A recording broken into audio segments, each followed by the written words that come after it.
Hello दोस्तों, मैं संजीत कुमार यादव और आपका इस वीडियो में हार्दिक स्वागत है।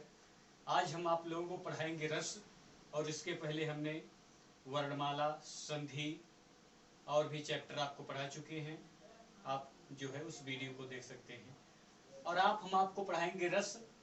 और जैसा कि आपको पता होगा कि मेरी आदत है कि हम कोई भी चैप्टर शुरू करते हैं तो छोटी छोटी चीज़ों के बारे में पहले मैं बताता हूँ।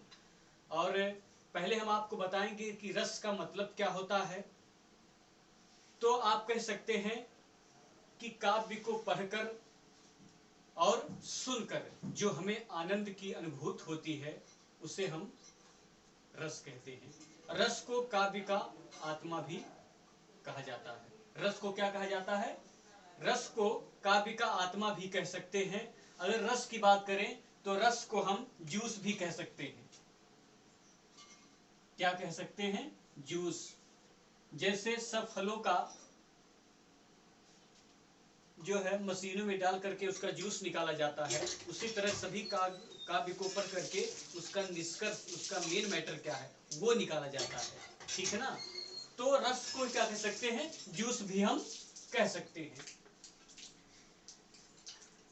तो कहने का मतलब हमारा ये है कि कोई भी चीज हम काव्य पढ़ते हैं या हम कहीं नाटक देखते हैं तो हमें जो आनंद मिलता है उसको हम रस कहते हैं। जैसे आप रामलीला देखने गए, स्टेज पर परशुराम आए और कहें कि हे जनक कहो क्या कारण है, ये भारी भीड़ भाड़ क्यों है, ये भी शोर सा कैसा था, वीरों में छेड़ छाड़ क्यों है। इसके बाद गुस्से से जो बोलते हैं, गुस्से में, तो उनका शरीर बिल्कुल क्या हो जाता है? मुख लाल हो जाता है। ठीक कि हे जनक अत्यंत शीघ्र बतला उसको, वरना चौपट कर डालूंगा, जितनी भी है तेरी मिथिला नगरी सब उलट पलट कर डालूंगा। तो जो दर्शक होते हैं, ऑडियंस, वो लोग ताली पीटने लगते हैं। क्यों? उनको आनंद आ रहा है। परशुराम जी गुस्से में राम लक्ष्मण को जो है कुछ ना कुछ कहते हैं तो दर्शक को मजा आ रहा है। तो जो मजा आ रहा है क्या है? वो रस है। परशुराम तो गुस्से का एक तरह से जो ने बोला है वो क्रोध रस, अनिरोध रस का एक जो है उन्होंने एक टॉपिक दिया, और जनता क्या कर रही है? रस प्राप्त कर रही है, आनंद प्राप्त कर रही है। जैसे अगर मैं आपको एग्जाम्पल बताऊं कि अगर मैं कहूं मैं महावीर पापड़ को तोड़ता हूं और गुस्सा आ जाए तो कागज तक मरोड़ता हूं, आपको खुशी होगी, आपको हंसी आएगी। तो क्या हुआ? इसको पढ़ करके आपको हंसी आई तो क्या हो गया? हास्य रस हो गया। एक उदाहरण मैं आपको बताता हूं। अभिमन्यु जी कहते हैं, अभिमन्यु जी अपने सभी साथियों से कहते हैं कि हे सखे सुकुमार ना जानो मुझे, है ना, हे सखे सुकुमार ना जानो मुझे, और युद्ध में प्रस्तुत सदा मानो मुझे, है और की बात ही क्या, मैं गर्व करता नहीं, मामा तथा निज तात से युद्ध में डरता नहीं। आप उसमें देखते होंगे कि उत्साह दिखा रहे हैं अभिमन्यु जी, तो इसमें क्या हो गया? वीर रस हो गया। अर्थात इसमें इस सब जितने मैंने आपको एग्जाम्पल बताया उसमें आपको रस मिलता होगा। इसी को कहते हैं क्या है? आनंद मिलता होगा। ठीक है ना? मजा आता होगा। इसी को क्या कहते हैं? रस कहते हैं। और हमने दो जो है ऐसा दोहा टाइप का बनाया है ना, इसको देख करके आप समझ जाएंगे कि रस जो है इसी दोहे में खत्म हो गया। ठीक, ये 4 लाइन का जो है लाइन पढ़ने पर पूरा रस का चैप्टर क्या हो गया? खत्म। तो रस तो आप समझ ही गए, और रस का अस्थाई भाव आप समझ लीजिए, जो याद करने की ट्रिक है। जैसे हमने कहा अगर कोई पूछ लिया कि करुण रस का अस्थाई भाव क्या है, तो आपको बताना होगा शोक। हास्य रस का अस्थाई भाव हास्य। तो हमने ऐसा एक दोहा बनाया है जो अगर आपको याद नहीं है लेकिन फिर भी आपको देखने पर याद हो जाएगा। जैसे हमने लिखा है, करुण हास्य श्रृंगार मिलकर वीर भयानक शांत बना, शोक हास्य रज के उत्साह से भय भी निर्वेद बना। नीचे पढ़ लीजिए, इसके बाद हम बताते हैं इसका मतलब क्या है। अद्भुत रौद्र विभत्स से कारण नव रस का सम्मान बना, विस्मय क्रोध की जुगुप्सा से रसों का अस्थाई भाव बना। जैसे आप देखिए, अगर आप इसको याद किए हैं तो इसका मतलब क्या निकलेगा? देखिए, करुण का नीचे क्या आ गया? शोक। ठीक, आप ध्यान दीजिए, करुण के नीचे क्या आया है? शोक आया है। के नीचे शोक, हास्य के नीचे हास, श्रृंगार के नीचे रति, ठीक, और वीर के नीचे उत्साह, भयानक के नीचे भय, शांत के नीचे निर्वेद, यहाँ देखिए अद्भुत के नीचे विस्मय, रौद्र के नीचे क्रोध, विभत्स के नीचे जुगुप्सा, ठीक। और अब तो रस खत्म हो गया। तो ये याद करने का हमारा ट्रिक था कि अगर हम इसको याद कर लेंगे तो करुण के नीचे दिया है शोक, हास्य के नीचे दिया है हास, श्रृंगार के नीचे दिया है रति, और वीर के नीचे दिया है उत्साह, तो अद्भुत के नीचे विस्मय। हमको मतलब है रस का अस्थाई भाव याद करने की कोई जरूरत नहीं है अगर ये 4 लाइन हमको याद है। आप इसको दोहा टाइप समझ सकते हैं, चाहे छंद टाइप का समझ सकते हैं, कोई प्रॉब्लम नहीं, लेकिन ये याद रहना चाहिए। अगर ये याद है तो अस्थाई भाव याद करने की कोई जरूरत नहीं। जब आप रस समझ गए और रस का अस्थाई भाव आपने समझ लिया तो जान लीजिए कि 60% तो रस का चैप्टर खत्म हो गया, ठीक। क्योंकि इससे आप कोई भी काव्य या साहित्य पढ़ करके वो समझ लेंगे आप कि ये हास्य रस का है कि करुण रस का है। इसके बाद जो हमने कहा कि 70% 60% आप पढ़ लिए, जो 40% में बचता है वो क्या है, जैसे विभाव को समझना, ठीक, आलंबन को समझना, अस्थाई भाव क्या है, संचारी भाव क्या है ना, अनुभाव क्या है, विभाव के जो प्रकार है, आलंबन उद्दीपन क्या है, ये बचता है। अगर आप ये समझ लिए तो समझ लीजिए कि पूरा ही चैप्टर खत्म है। तब इस जो है आपको काव्य को पढ़ करके सिर्फ ये जानना जरूरी हो जाता है ये कौन सा रस है, बस। इसके बाद रस क्या हो जाता है, समाप्त हो जाता है, ठीक। तो हम आपको बताते हैं, तो सभी रस बताने से पहले मैं आपको बता दूं कि विभाव का मतलब क्या होता है। विभाव का मतलब ये होता है कि जिसके कारण अस्थाई भाव उत्पन्न होता है, जिसके कारण अस्थाई भाव क्या होता है, उत्पन्न होता है, ठीक। और आप देखिए विभाव जो है 2 प्रकार का होता है, एक होता है आलंबन और एक होता है उद्दीपन, ठीक। आलंबन का मतलब क्या होता है, आलंबन का मतलब क्या होता है, आलंबन का मतलब होता है सहारा, क्या होता है, सहारा, ठीक। आलंबन का मतलब क्या होता है, सहारा, जिसके सहारे से जो है हमें क्या होता है, अस्थाई भाव उत्पन्न होता है। और उद्दीपन का मतलब होता है परिस्थिति, कि किस प्रकार की परिस्थिति है, शरीर की चेष्टाएं क्या है। अभी जब हम आपको एग्जाम्पल देकर बताएंगे तो आपको समझ में आ जाएगा, ठीक। आलंबन, अब देखिए जो है विभाव जो क्या होता है, विभाव 2 प्रकार का होता है, ठीक। हमने आप अभी तो जाने कि विभाव 2 प्रकार का होता है, आलंबन और उद्दीपन। अब आलंबन 2 प्रकार का होता है, देखिए आश्रय और विषय। आश्रय का मतलब क्या होता है, जिसके मन में भाव जगता है, जिसके मन में भाव जगता है। और विषय क्या होता है, जिसकी वजह से मन में भाव जगता है। तो आपको हम बताते हैं एग्जाम्पल, जैसे आप कहीं गए रात में रामलीला देखने, और रामलीला देखकर लौटते हैं, रास्ते में 12:30, ठीक। और रास्ते में कई प्रकार का घर है, ठीक है, सिचुएशन जो है कुछ जो है जंगल टाइप का, अगल बगल में पेड़ और ज्यादा हो, ठीक है ना। तो आप वहां से निकल रहे हैं और आपके दिमाग में बात आई कि उस घर के आगे जो है, जो सामने घर दिखाई दे रहा है, उस घर के आगे हमें भूत दिखाई दे रहा है, ठीक, भूत, ठीक। तो भूत जब आपको दिखाई दे रहा है तो क्या हुआ, जब आप भूत महसूस करने लगे कि यार वहां पर भूत है जैसे, तो आपके अंदर क्या होगा कि ना, मैं तब क्या समझो, तो आपके अंदर विभाव हो गया, देखिए जिसके कारण अस्थाई भाव उत्पन्न होता है, ठीक। पहले तो आपको जो है, पहले जो है ना कहते हैं कि हमारे मन से उत्पन्न रस जो हमारे शरीर में समाहित होते हैं, तो आपने जो देखा भूत को, ठीक, भूत को आपने देखा तो ऑटोमेटिक आपके अंदर क्या होने लगेगा, डर, आपके शरीर में डर समाहित हो जाएगा, ठीक है ना, आप डरने लगेंगे। तो क्या हो गया, ये अस्थाई भाव हो गया। हमने यहां लिखा है ना, हमने यहां लिख दिया है कि हमारे मन से उत्पन्न रस जो हमारे शरीर में समाहित होता है। हमारे शरीर में सभी रस समाहित होते हैं, चाहे प्रेम का हो, चाहे हंसी का हो, चाहे करुण का हो, जैसी परिस्थितियां आती हैं उसी के अनुसार हमारे शरीर से रस जो है निकलने लगता है, ठीक है, उसी को क्या कहते हैं, अस्थाई भाव कहते हैं। हमने भूत को देखा, हम डरने लगे, तो हमारे शरीर में उत्पन्न था जो डर रस, वो उत्पन्न होने लगा। तो क्या हो गया, जो हम डरने लगे वो क्या हो गया, अस्थाई भाव उत्पन्न हो गया। ठीक, तो उसको क्या कहेंगे, डर का रस कहेंगे। अर्थात जो है ये, अर्थात क्या, कि हमारे शरीर में समाहित जो है रस वो बाहर आने लगा। तो ये तो हम समझ रहे कि अस्थाई भाव। हमने अब विभाव के बारे में बताया कि जिसके कारण अस्थाई भाव उत्पन्न होता है। तो किसके कारण अस्थाई भाव उत्पन्न हुआ, भूत के कारण। किसके कारण, भूत के कारण जो है हमारे अंदर अस्थाई भाव उत्पन्न हो गया।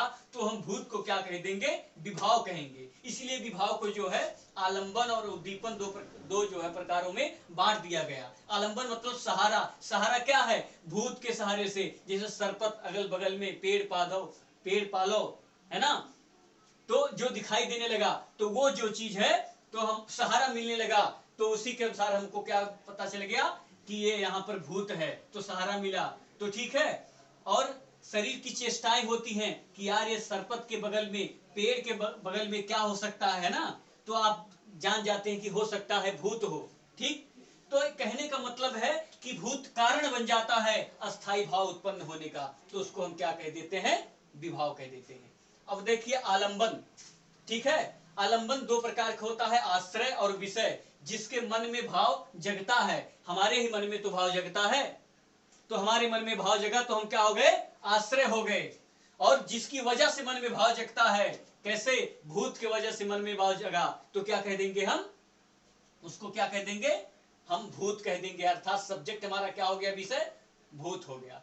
ठीक, अस्थाई भाव आप समझिए, समझे आप, जो रस उत्पन्न हो जाता है परिस्थिति को देख करके, उसको हम क्या कहते हैं, अस्थाई भाव कहते हैं। अब संचारी भाव, विभाव से जो क्रिया शुरू हो जाता है, जैसे आप भूत देखे तो आप कहे कि यार अब तो भागना चाहिए, नहीं तो भूत हमें पकड़ लेगा, हमें यहाँ से क्या करना चाहिए, भागना चाहिए। अगर हम नहीं भागे तो भूत हमको पकड़ लेगा, तो हमको डॉक्टर के पास जाना होगा। पता नहीं कि डॉक्टर होंगे कि नहीं होंगे, कोरोना वायरस चल रहा, हो सकता है डॉक्टर जो है हॉस्पिटल में ना हो। ऐसे प्रकार के विचार जब आपके मन में आने लगा, ऐसे शरीर में संचार होने लगा, तो इसको हम क्या कहते हैं, संचारी भाव कहते हैं। तो क्या कहते हैं, संचारी भाव कहते हैं। अब देखिए अनुभव और संचारी भाव 33 प्रकार का होता है। कितने प्रकार का होता है, 33 प्रकार का होता है। अब देखिए अनुभव, अनुभव जो है 8 प्रकार के होते हैं। अनुभव कितने प्रकार के होते हैं, 8 प्रकार के होते हैं। जैसे विभाव से शारीरिक क्रिया जो होती है, विभाव से शारीरिक क्रिया जो होती है उसे हम क्या कहते हैं, अनुभव कहते हैं। जैसे आपने भूत को देखा, हमने एक ही एग्जाम्पल में मैं अनुभव, विभाव, संचारी भाव सब बता दूंगा। आपने शारीरिक क्रिया मतलब क्या है, आपने कहा कि आप सोचने से काम नहीं चलेगा, अब भागना शुरू करें, ठीक है ना, तो आप शरीर को क्या किए, कूद कूद कर दौड़ने लगे, स्पीड में क्या करें, दौड़ने लगे, है ना। बीच में रास्ते पत्थर ईंट नहीं देख रहे हैं, दौड़ रहे हैं, कहीं आपका किसी ईंट से आपके पैर में घाव लग गया, तो आप शारीरिक क्रिया करने लगे, किसके वजह से, भूत की वजह से। जब शारीरिक क्रिया उत्पन्न होने लगी तो उसी को क्या कहते हैं, अनुभव कहते हैं। जब शारीरिक क्रिया होने लगे तो उसी को क्या कहते हैं, अनुभव कहते हैं। अब देखिए हम आपको बता देते हैं कि रस के प्रवर्तक अर्थात रस के जनक भरत मुनि को माना जाता है। रस के प्रवर्तक को क्या कहा जाता है, रस के प्रवर्तक किसको कहते हैं, भरत मुनि को कहते हैं। हम सभी चीजें जो है ब्लैक बोर्ड पे लिखे हैं, अधिकांश चीजें आप स्क्रीनशॉट भी लेकर के आप समझ सकते हैं। ठीक, तो हमने कहा कि जो है रस के प्रवर्तक अर्थात जनक जो क्या है, भरत मुनि है, जो एक नाट्य शास्त्र थे। नाट्य शास्त्र भरत मुनि जो है रस के क्या है, प्रवर्तक हैं या जनक हैं। उन्होंने बताया कि नाटक में जो है 8 रस होता है। क्या होता है, नाटक में 8 रस होता है और काव्य में जो है 9 रस होता है। और साहित्यकार लोग बताए कि रस क्या होता है, 11 होता है। लेकिन भरत मुनि ने कहा कि जो है 11 रस नहीं, 8 रस होते हैं और काव्य में 9 रस होते हैं। एक होता है शांत रस, शांत रस जो है उसको हटा दिया गया, ठीक ना, क्योंकि शांत नाटक में उन्होंने कहा कि नाटक में शांत रस नहीं होता है। ठीक, क्यों? क्योंकि जो है नाटक में शांत नाम की कोई जो चीज नहीं होती है। आप नाटक में कहीं ना कहीं कुछ एक्टिंग किया जाता है, ड्रामा किया जाता है, वहां शांत रह करके आप कोई एक्टिंग नहीं कर सकते। इसलिए उन्होंने कहा कि नाटक में शांत रस का कोई जगह नहीं है, नाटक में शांत रस का कोई डिमांड नहीं है। ठीक, अब आप देखिए, तो अब तक आपने जाना कि रस क्या है, रस का स्थायी भाव क्या है, और उसका याद करने का ट्रिक आपने दोहा देखा, और विभाव समझा। विभाव कितने प्रकार के हैं, आलंबन कितने प्रकार के होते हैं, अस्थायी भाव, संचारी भाव और अनुभव, आपने इतना समझ लिया। अब हम आपको बताएंगे कि सभी के उदाहरण। अगर शोक का अस्थायी भाव जो है, शोक अस्थायी भाव है, और उसका जो क्या होता है, रस जो है करुण है, तो उसका आप एग्जाम्पल क्या होता है उसके बारे में समझिए।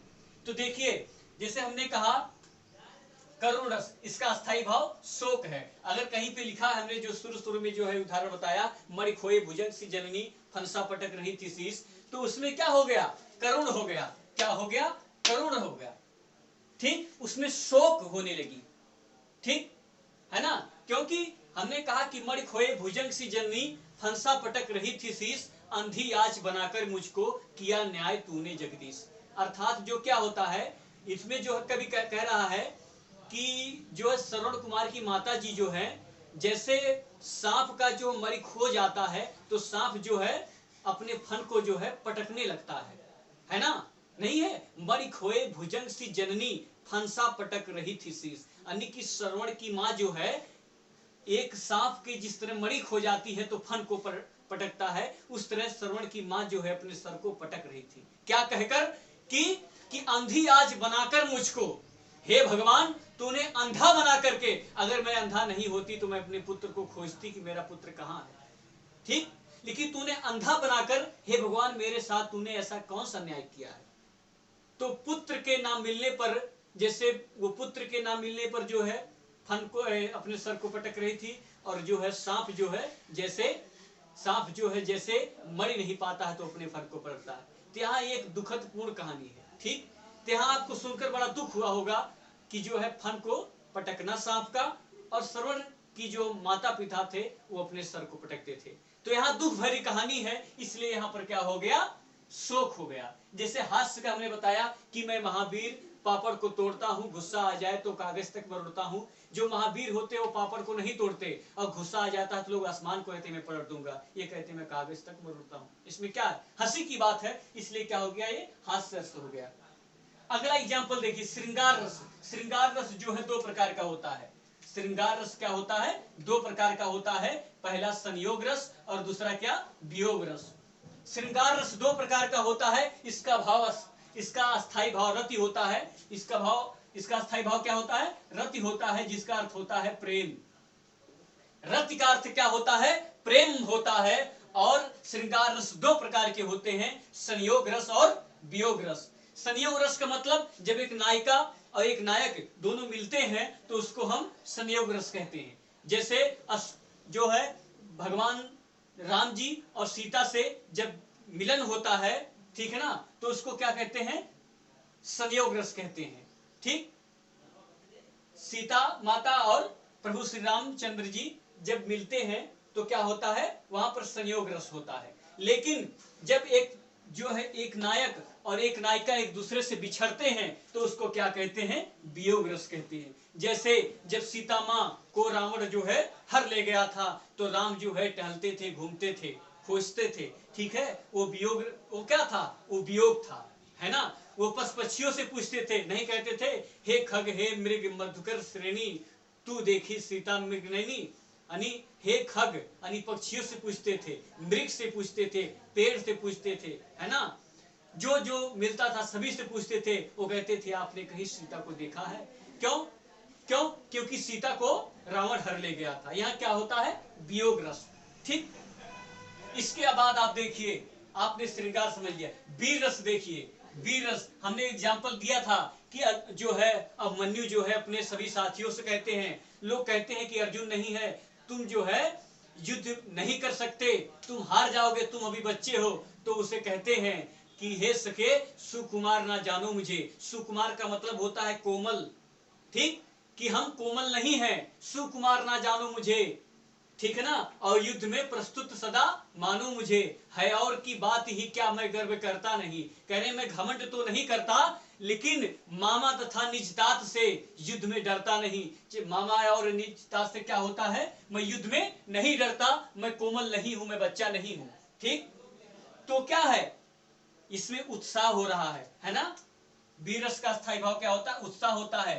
तो अगर परीक्षा में आ जाए कि हे सखे सुकुमार ना जानो मुझे, तो क्या हो जाएगा, वीरस हो जाएगा। भयानक क्या होता है, भयानक रस मतलब जिसमें भय हो, किसी भी चीज को देख करके आप डर जाएं, किसी भी चीज को देखकर आप डर जाएं, तो इसमें क्या हो जाएगा, भय हो जाएगा। ठीक, तो क्या हो जाएगा, भयानक रस हो जाएगा। शांत रस अर्थात इसका स्थायी भाव होता है निर्वेद। शांत का मतलब ये होता है कि चुपचाप शांत रहना, दुनियादारी से मतलब नहीं, मोह माया से मतलब नहीं। जैसे कोई आदमी मोह माया को छोड़ करके, ठीक है ना, वो साधु संत बन जाए, जंगल में चला जाए, तो आप जो है शांत होकर के भगवान की जो है प्रार्थना करें, भगवान की जो है स्मरण करें, ध्यान करें, तो उससे क्या होता है, उससे ना उससे बात करने पे ना आपको खुशी होगा, ना दुख होगा, किसी भी प्रकार का उससे रस आपको प्राप्त नहीं होगा। इसलिए उसको क्या कहते हैं, शांत रस कहते हैं। जैसे देखिए अद्भुत रस, ठीक है ना, इसका स्थायी भाव होता है विस्मय। विस्मय का मतलब क्या होता है, विस्मय का मतलब होता है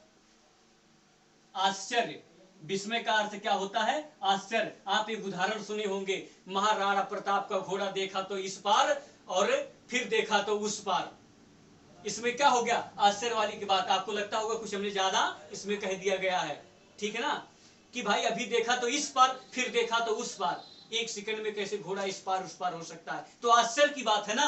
इसलिए जो है यहाँ पर क्या हो जाएगा, अद्भुत रस हो जाएगा, यानी आश्चर्य। और रौद्र रस में क्या होता है, क्रोध, अर्थात रौद्र का स्थायी भाव होता है, क्या होता है, क्रोध होता है, ठीक है ना। क्रोध में जैसे क्या भगवान परशुराम जी कहते हैं कि अत्यंत शीघ्र बतला उसको, वरना चौपट कर डालूंगा, और जितनी भी है तेरी मिथिला नगरी सब उलट पलट कर डालूंगा। इसका क्या मतलब है कि परशुराम जी गुस्सा किए थे, जनक से क्या किए थे, गुस्सा किए थे। तो यहाँ पर क्या हो जाएगा, क्रोध अर्थात रौद्र रस। विभत्स रस मतलब क्या होता है, जुगुप्सा। जुगुप्सा का मतलब होता है घृणा। क्या होता है, घृणा होता है। जुगुप्सा का मतलब क्या होता है, घृणा, जिसके वजह से आपको घृणा हो। जैसे आप कोई कुत्ता मर गया हो और कोई पक्षी या कोई प्रकार उसको खाता हो, जैसे बाजारों में लोग मुर्गा बकरा काटते हैं तो आपको देख करके घिन्न होता है, ठीक है ना, तो उसको क्या कहते हैं, उसको आप कहते हैं विभत्स रस। ठीक, अर्थात उसका जो है अस्थायी भाव रति होता है। ठीक, इस प्रकार से आपने जो है सभी रसों को क्या किया, आपने पढ़ा। और मैं आपको बता दूं कि जहां पर कोई भी काव्य होता है, ठीक, और कोई भी चीज हो, उसको पढ़ करके आपको जिस प्रकार का जैसा रस प्राप्त होता है, उसको आपको जो है वह रस आपको मिलता है, कोई भी चीज करके, ठीक है ना।